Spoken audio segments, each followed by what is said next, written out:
Hello नमस्कार, मैं हूँ देवाक्षी वासुदेव। आप सभी का बहुत बहुत स्वागत करती हूँ आभा ऑनलाइन एकेडमी में। आज का वीडियो मुख्य रूप से उन लोगों के लिए है जो यूजीसी नेट जेआरएफ की तैयारी कर रहे हैं या फिर करना चाहते हैं। जब मैंने इस एग्ज़ाम की तैयारी करनी शुरू की तो शुरू में मुझे बहुत सारी दिक्कतें आई। प्रॉपर गाइडेंस ना मिलने की वजह से मेरा 2-2.5 साल ऐसे ही वेस्ट चला गया और प्रथम प्रयास मेरा असफल रहा। तो इस वीडियो का मुख्य उद्देश्य यही है कि मैं एक जो एग्ज़ाम का जो पैटर्न है, जो बेसिक्स बातें हैं, मैं उसको बताऊं मैं और अपना पर्सनल अनुभव शेयर करूं ताकि जो भी मित्र या साथी इस एग्ज़ाम की तैयारी कर रहे हैं वो अपनी तैयारी को सही दिशा में ले जा पाएँ, एक बेहतर रणनीति पे काम करें और अपनी सफलता को प्रथम प्रयास में ही सुनिश्चित कर पाएँ। जितने भी एस्पिरेंट हैं इस एग्ज़ाम की तैयारी करने वाले, उन सभी को लगभग सभी को पता ही होगा कि ये यूजीसी नेट एग्ज़ाम क्या होता है, किस लिए है।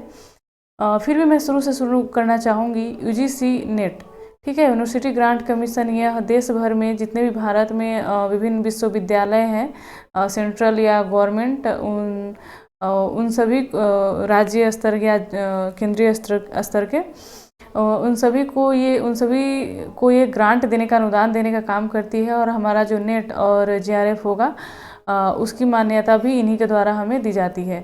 अगर हम सिर्फ नेट के लिए क्वालिफाई होते हैं तो हम असिस्टेंट प्रोफेसर के एलिजिबल होते हैं, और अगर जेआरएफ भी हमारा हो जाता है तो यूजीसी के द्वारा हमें 3 से 5 सालों के लिए फेलोशिप दिया जाता है पीएचडी करने के लिए, ठीक है।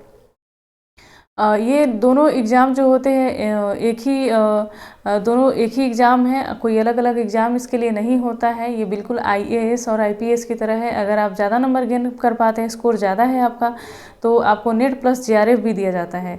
लेकिन अगर कुछ कम नंबर है, थोड़े कम नंबर है, तो बस नेट के लिए आप क्वालिफाई कर दिए जाते हैं। तो यूजीसी जो है करीब 80 to 85 सब्जेक्ट विषयों पे से संबंधित ये एग्ज़ाम एनटीए द्वारा कराया जाता है।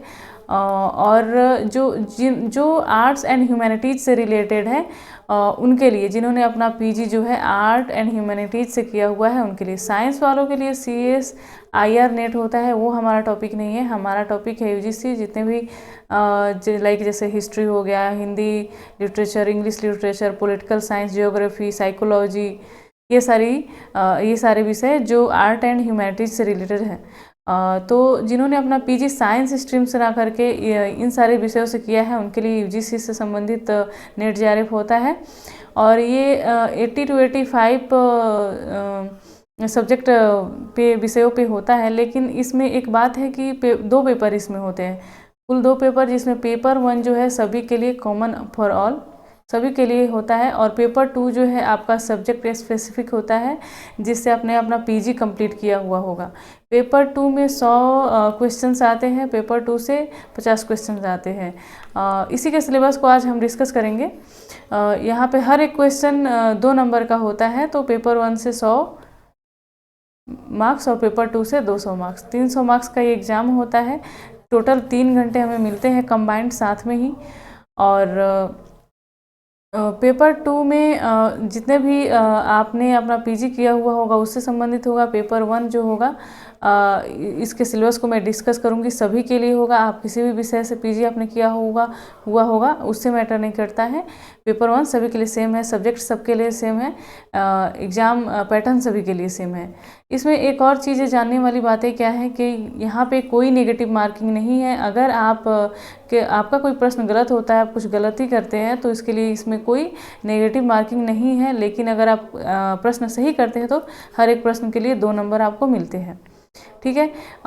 इसमें एक और जानने वाली चीज़ क्या है कि इसमें लिखा हुआ कि सभी यूनिटों से 5-5 प्रश्न पूछे जाते हैं। ऐसा नहीं है, एनटीए के रुझान के ऊपर है। किसी यूनिट से 7, 8, 9 ऐसे प्रश्न आ जाते हैं, किसी से 2-3 ही काफ़ी होते हैं। पिछले 4-5 सालों का आप उठा के देखिएगा प्रीवियस क्वेश्चन, आपको पता चल जाएगा कि ऐसा नहीं है कि हर यूनिट से 5-5 प्रश्न ऐसे आते हैं, ऐसा नहीं है। मैं आपको बताते चलूँगी कौन से टॉपिक्स हैं जिससे एनटीए हर साल नहीं, हर सेशन नहीं, हर शिफ्ट में पूछता है, ठीक है। हर एक शिफ्ट, चाहे वो आपका एक सब्जेक्ट का अलग अलग शिफ्ट में भी 2 ही शिफ्ट में एग्ज़ाम होता है, तो भी यहाँ से प्रश्न आते ही आते हैं, और वो बहुत ही इम्पॉर्टेंट है, ठीक है। और यहाँ पे एक चीज़ और जानने वाली चीज़ है कि जब मैं इस एग्ज़ाम की तैयारी कर रही थी तो बहुत सारे टीचर्स का कहना था, बहुतों से मैंने सुना कि इसमें पेपर 1 में करीब 40 प्लस या फिर 45 प्लस क्वेश्चंस सही होने चाहिए। लेकिन ऐसा नहीं है, बिल्कुल ऐसा नहीं है। आपको पेपर 1 में 30 प्लस क्वेश्चंस आपके सही है, 30 भी अगर सही है तो आपका काम बन जाएगा। लेकिन शर्त ये है कि आपका जो पेपर 2 है वो आपका स्ट्रॉन्ग होना चाहिए, आपका उस पर पूरा कमांड होना चाहिए। उसमें मिनिमम 78 प्लस, अगर आप अपने नेट के साथ साथ JRF को भी सुनिश्चित करना चाहते हैं तो पेपर 2 में 78 प्लस क्वेश्चन आपके सही होने चाहिए, मिनिमम 75 to 78। और पेपर 1 में 30 क्वेश्चंस अगर आपके सही हैं तो दोनों मिला के आपका आराम से JRF हो जाएगा, आप बेफिक्र हो सकते हैं। अगर आपका आंसर क्या आता है, यहाँ इतना क्वेश्चन सही होते हैं आपके, तो आपका बिल्कुल JRF हो जाएगा। तो ये कोई बड़ी बात नहीं है कि हाँ पेपर 1 में इतने नंबर आने चाहिए, 40-45 क्वेश्चन सही होने चाहिए, ऐसा नहीं है। और हर यूनिट से सेम 5-5 प्रश्न नहीं आते हैं, किसी से 7, 8, 9, किसी से 2-3 प्रश्न ही आते हैं। तो इस बारे में हम सबसे पहले हम कोई भी एग्ज़ाम की तैयारी करते हैं तो हमें सबसे पहला महत्वपूर्ण चरण होता है उसके सिलेबस को समझना। हम अगर सिलेबस को आत्मसात कर लेंगे तो हमारे लिए कुछ कठिन नहीं होगा, बस हमें सही दिशा में मेहनत करते रहने की ज़रूरत है, उसके बाद हम ज़रूर सफल हो जाएंगे।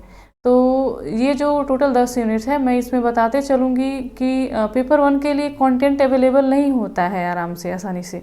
इसके लिए मैं बुक भी आपको बताऊँगी बाद में इस वीडियो के अंत में। लेकिन मैं साथ में ये भी बताऊंगी कि कौन से यूनिट्स हैं जिनके लिए आपको प्रॉपर कहीं कंटेंट नहीं मिलता है आसानी से, तो उसकी आप तैयारी कहाँ से करेंगे, उसका सोर्स क्या है, मैं बताऊंगी। सबसे पहले आते हैं टीचिंग एप्टीट्यूड। जाहिर सी बात है हम असिस्टेंट प्रोफेसर बनेंगे, टीचिंग से रिलेटेड ही हमारा फील्ड होगा, तो ये हमारे लिए पढ़ना बेहद इम्पॉर्टेंट है। इससे संबंधित जो भी है टीचिंग कॉन्सेप्ट, शिक्षण के उद्देश्य, शिक्षण की धारणाएं, लेवल ऑफ टीचिंग, शिक्षण के स्तर, रिफ्लेक्टिव लेवल, ये वाला जो पोर्शन है ये आप मतलब भूलिएगा मत। ये आपसे हर बारी क्वेश्चन आता है, हर शिफ्ट में क्वेश्चन आता है, हर सेशन में क्वेश्चन आता है, ठीक है। और उसके बाद ये अधिगमकर्ता की विशेषताएं, लर्नर्स कैरेक्टरिस्टिक्स, ये भी इम्पॉर्टेंट है, ये भी आप समझते चलिएगा। इस भी टॉपिक्स को, बिंदु को बिल्कुल मत छोड़िएगा। उसके बाद शिक्षण को प्रभावित करने वाले जो कारक हैं ये भी पढ़िएगा। और इसमें आगे है यहाँ ये हाँ, मेथड्स ऑफ टीचिंग, ये बहुत ज़रूरी है। इवैल्यूएशन सिस्टम, ये बहुत ज़्यादा ज़रूरी है। ऑनलाइन ऑफलाइन जो टीचिंग मेथड्स आजकल है, स्वयं प्रभा, मूक्स, ये सब बिल्कुल पढ़िएगा, इससे हर साल क्वेश्चन आते हैं। मैं बुक्स बताऊंगी आपको, और इससे रिलेटेड कहाँ आपको बढ़िया कंटेंट मिलेगा ये भी बताऊंगी। तो ये सारा जो टॉपिक है इसको बिल्कुल मत छोड़िएगा, ये बहुत ही ज़्यादा इम्पॉर्टेंट है। मूल्यांकन प्रणाली, बच्चे, जैसे कि हम बच्चे को पढ़ाते हैं तो बच्चा कितना सीख पाया है, वो कितना, ये हमारा जो मेथड है पढ़ाने का, जो तरीका है वो कितना कारगर रहा है, कितना वो इफ़ेक्टिव रहा है, ये सारी चीज़ें इसमें पढ़ाई जाती हैं। सेकंड हमारा जो यूनिट है इसमें है अनुसंधान योग्यता, रिसर्च एप्टीट्यूड। जाहिर सी बात है अगर हम JRF क्वालिफाई कर जाते हैं तो हम रिसर्च में जाएंगे, रिसर्च करेंगे। तो आपका ये एक ऐसा टॉपिक है जो शुरू से लेकर अंत तक आपको ये आत्मसात कर लेना है, आप इसको छोड़ के स्किप करके आगे नहीं बढ़ पाएंगे। अगर आप JRF कर लेते हैं बहुत अच्छी बात है, तो ये शुरू से लेकर अंत तक, जब तक आप रिसर्च कंप्लीट करेंगे तब तक आपके लिए बेहद इम्पॉर्टेंट है। इसका हर कोना, इस चैप्टर का हर कोना झांकिएगा आप, हर जो भी टॉपिक है, विशेषताएं, research meaning, type and characteristics, और उसके बाद यहाँ पे मेथड ऑफ रिसर्च मेथोडोलॉजी, आप पूरा ये जो है ना, हिस्टोरिकल, क्वालिटेटिव, क्वांटिटेटिव, एक्सपेरिमेंटल, ये पूरा मतलब बढ़िया से आप समझिएगा, रटिएगा, दोनों कीजिएगा, क्योंकि ये बहुत ही इम्पॉर्टेंट है, ठीक है। इसके बिना काम नहीं चलने वाला है। आप रिसर्च भी करेंगे तो ये सारी चीज़ें आपके लिए बहुत ज़रूरी हो जाती हैं। Thesis and article writing, research ethics, शोध नैतिकता, ये बहुत ही ज़्यादा ज़रूरी है। अनुसंधान की प्रक्रिया, स्टेप, रिसर्च स्टेप, ये बहुत ज़्यादा ज़रूरी है आपके लिए। ये इसको बिल्कुल मत भूलिएगा, इससे हर बार ही क्वेश्चन आता है। आप कोई सा भी पेपर उठा के देखिएगा फर्स्ट पेपर का सेट, वहाँ से ये जो रिसर्च के स्टेप है, अनुसंधान के जो चरण बोलिए आप, वो हर साल ही इससे रिलेटेड क्वेश्चन आता है। इसको बढ़िया से आप पढ़िएगा। उसके बाद ये जो कंप्रीहेंशन है, ये एक ऐसा टॉपिक है जिसके लिए आपको मेहनत करने की बिल्कुल भी ज़रूरत नहीं है। मतलब मेहनत करने का ये मतलब है कि आपको कुछ रटने की ज़रूरत नहीं होती है। इसके लिए कोई एक्स्ट्रा कुछ रटना नहीं है, समझना नहीं है, पढ़ना नहीं है, बस आपके लिए इसको प्रैक्टिस करना है। ठीक है, आपको क्या करना है, प्रैक्टिस करना है। आप प्रीवियस ईयर्स उठाइएगा, पहले आप ऑफलाइन मतलब पेपर पे लेके जो होगा सेट लीजिएगा, उस पर प्रैक्टिस कीजिएगा। ऑफलाइन अगर आपको चीज़ें समझ में आने लगेंगी, फिर क्या कीजिएगा, आप कंप्यूटर पे अपने पीसी पे जो भी है उसे प्रैक्टिस कीजिएगा। डेली 2-3, 1 या 2 डेली आप बनाएंगे। एग्ज़ाम से 1-1.5 महीने पहले से शुरू कीजिएगा, डेली 1-2 बनाइएगा। ये एक ऐसा टॉपिक है, यहाँ से 15 क्वेश्चन आते हैं। ठीक है, जैसे कि पेपर 1 से यहाँ 5 क्वेश्चन, ठीक है।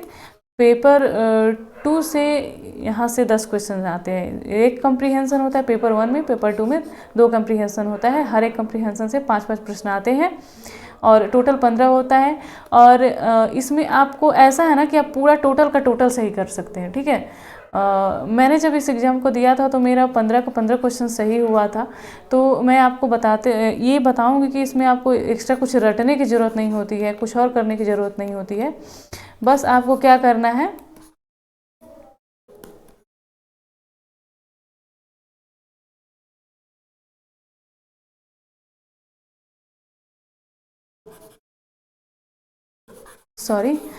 बस आपको क्या करना है, इसमें प्रैक्टिस करते रहना है, चीज़ों को समझना है। इसमें बेसिकली आपको आएगा क्या, शिक्षा भारत और एजुकेशन से रिलेटेड आपको आता है इसमें। ठीक है, एजुकेशन से रिलेटेड आएगा, इन्वायरमेंट से रिलेटेड आता है, एजुकेशन से रिलेटेड आता है, खेल से संबंधित आता है, साहित्य से आएगा। उसके बाद आपको जो भी चर्चित मुद्दे हैं उससे रिलेटेड आपको आएगा, नारी शिक्षा, नारी सशक्तिकरण, इन सारी चीज़ों से आता है। आपको बस प्रैक्टिस करते रहना है डेली। एग्ज़ाम से 2-3, 1-1.5 महीना पहले आप प्रैक्टिस करते रहिएगा, आपको समझ में आ जाएगा कि कैसा इसका पैटर्न है और किससे संबंधित यहाँ पे प्रश्न सवाल आते हैं। ठीक है, उसके बाद आता है कम्युनिकेशन। एक जाहिर सी बात है, हम जब टीचर बनेंगे तो हमारा एक ये वाला पक्ष मजबूत होना चाहिए कि हम कैसे कम्युनिकेट करते हैं किसी से भी, खासकर अपने से बड़ों सीनियर से या फिर अपने से जूनियर से, या फिर अगर हम प्रोफेसर बन जाते हैं तो अपना जो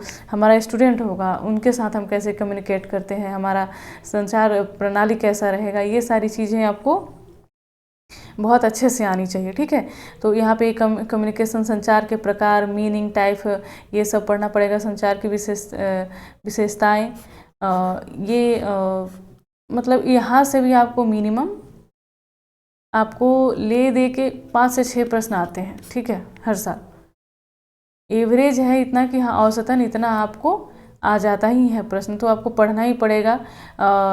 यहाँ पे बैरियर ऑफ इफेक्टिव कम्युनिकेशन, शोध बोल रहे हैं, संचार में उत्पन्न होने वाली विभिन्न बाधाएं, यहाँ पे ये आपको ये पढ़ना है।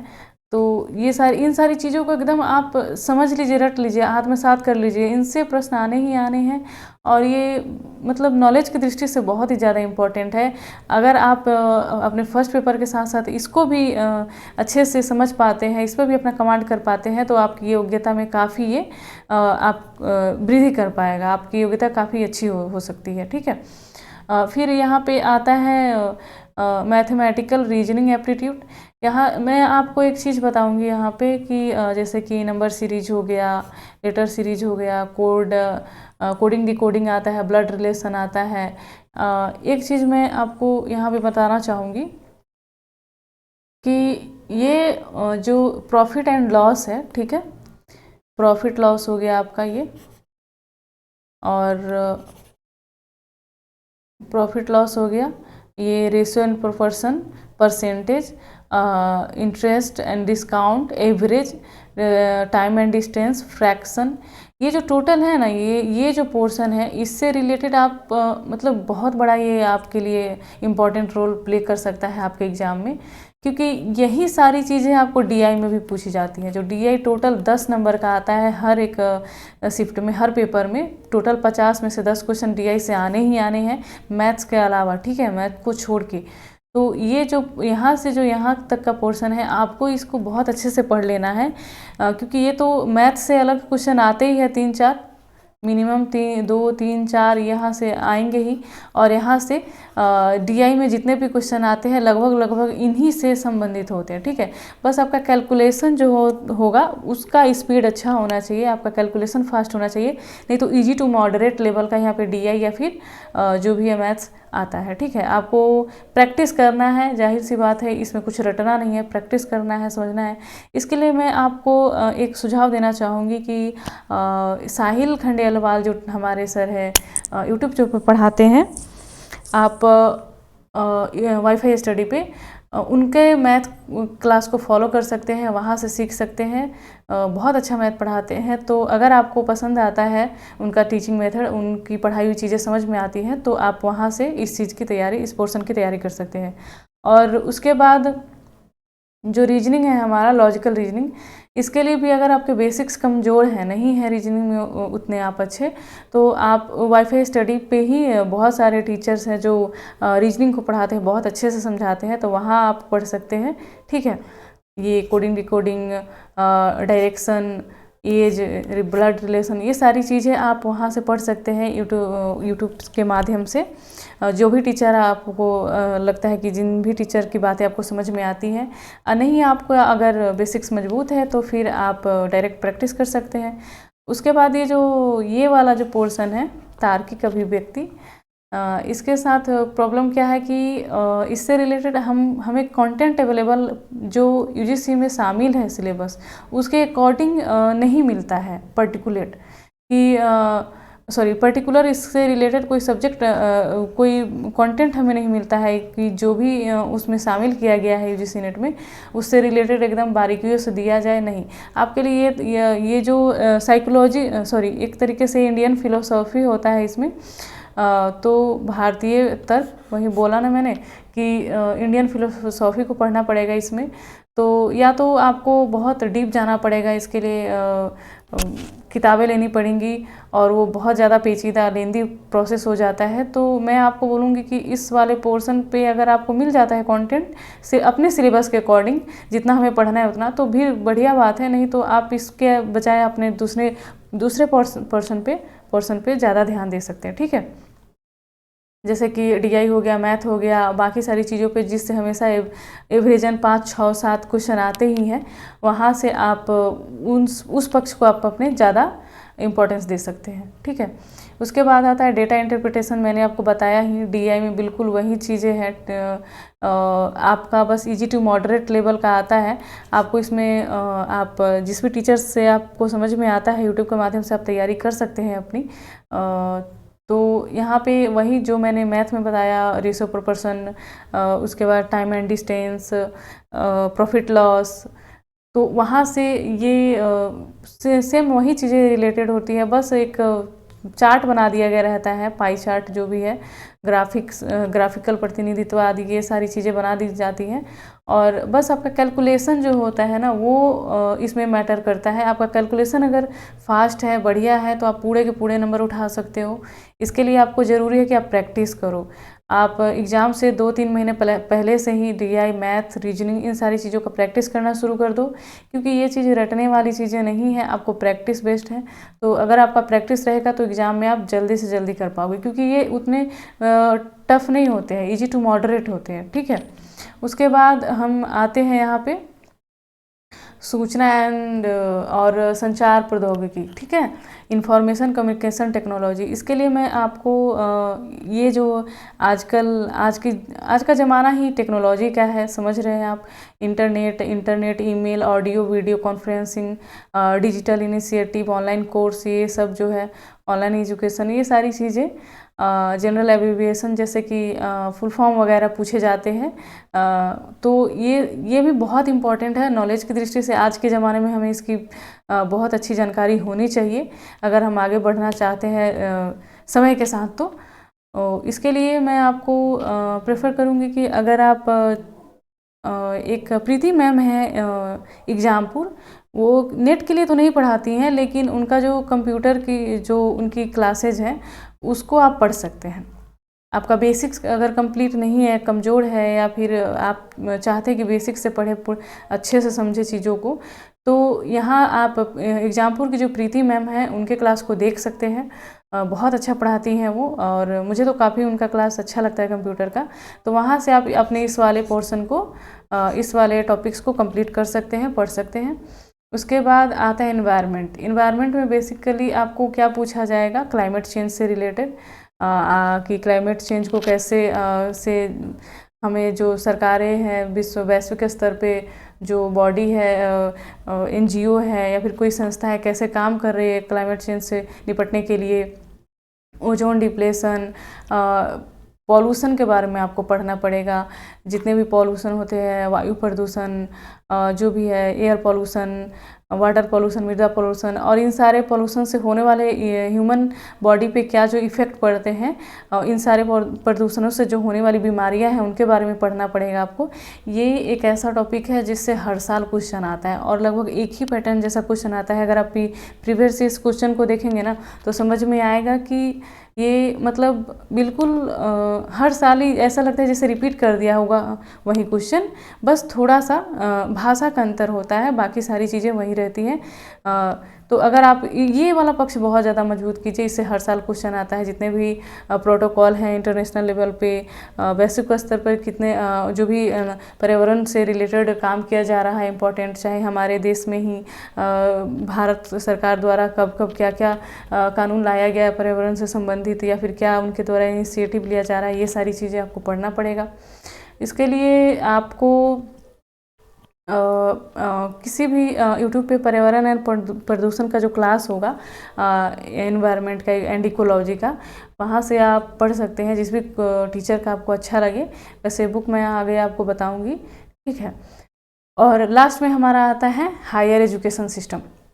यहाँ से भी क्वेश्चन आपको आता ही है, हर साल आता है, और मिनिमम आएगा तो 5 आएगा, 5 से 6 क्वेश्चन आते हैं मिनिमम, 4, 5, 6 ऐसा इसका हमेशा अनुपात रहा है। और इस तरीके से यहाँ पे क्वेश्चन आते हैं। इसमें आपको बेसिकली ये पढ़ना पड़ेगा कि मॉडर्न एजुकेशन सिस्टम क्या है, या फिर एंशिएंट एजुकेशन सिस्टम क्या था, प्राचीन भारत की जो शिक्षा प्रणाली क्या थी, मेडिवल में पढ़ना पड़ेगा, मध्यकालीन भारत की जो शिक्षा प्रणाली क्या थी वो पढ़ना पड़ेगा, और अभी जो जितने भी उच्च शिक्षण संस्थान है या फिर शिक्षा से संबंधित जितने संस्थान हैं, संस्थाएं क्या क्या काम कर रही हैं, क्या क्या नई पहल शुरू की जा रही है शिक्षा के क्षेत्र में, वो सारी चीज़ें यहाँ पे मैं आपको बता दूँ। करेंट अफेयर जो है आपको इन्वायरमेंट से आएगा, ठीक है, हायर एजुकेशन से रिलेटेड आएगा, आईसीटी से रिलेटेड आएगा, तो ये सारी चीज़ें करेंट अफेयर आपको आता रहेगा। तो इन सब जो ये सारे जो टॉपिक्स हैं, इससे रिलेटेड जो भी करेंट का मुद्दा होगा आप पढ़ते चलिएगा, ठीक है। मैं आपको अब आते हैं बुक्स पे। तो सबसे पहले रिसर्च के लिए अगर आप करना चाहते हैं, हिंदी माध्यम से है, तो इंग्लिश में तो बहुत सारे बुक्स अवेलेबल होते हैं, हिंदी के लिए जल्दी नहीं मिलता है। तो हिंदी के लिए आप सबसे पहले रिसर्च के लिए, क्योंकि यह आपका अपना टॉपिक बिल्कुल बहुत ज़्यादा महत्वपूर्ण हो जाता है, तो रिसर्च के लिए एक आता है विनय मोहन शर्मा की एक बुक आती है। विनय मोहन शर्मा की जो शोध से संबंधित किताब है, ठीक है, विनय मोहन शर्मा, इनकी जो शोध संबंधी किताब है उनको ले लीजिएगा। फिर आपको दृष्टि की जो एक गाइड आती है फर्स्ट पेपर से रिलेटेड, वो सारे जितने भी 10 यूनिट हैं उन सभी का लगभग एक गाइड टाइप से है, सार टाइप से है। तो वो आपका बेसिक तो कंप्लीट नहीं करेगा, लेकिन हाँ, जब आप सारी चीज़ों को पढ़ लेंगे तो आपको आपके लिए जो आप करंट जो तुरंत जो रिवीजन करना चाहते हैं उसके लिए सही है दृष्टि, तो आप इसको ले लें।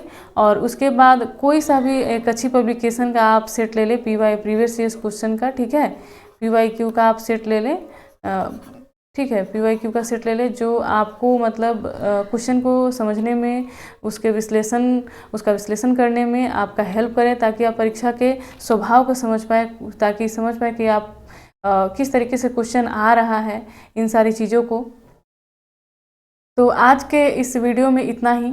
आगे मैं इस पे और सारा वीडियो बनाऊंगी, जो भी इस पे रिलेटेड संबंधित जो ज़रूरी बातें हैं। फ़िलहाल के लिए अगर आपको कुछ क्वेरी होगा तो मुझे कमेंट कीजिएगा, मैं बताऊंगी। अभी के लिए इतना ही, धन्यवाद।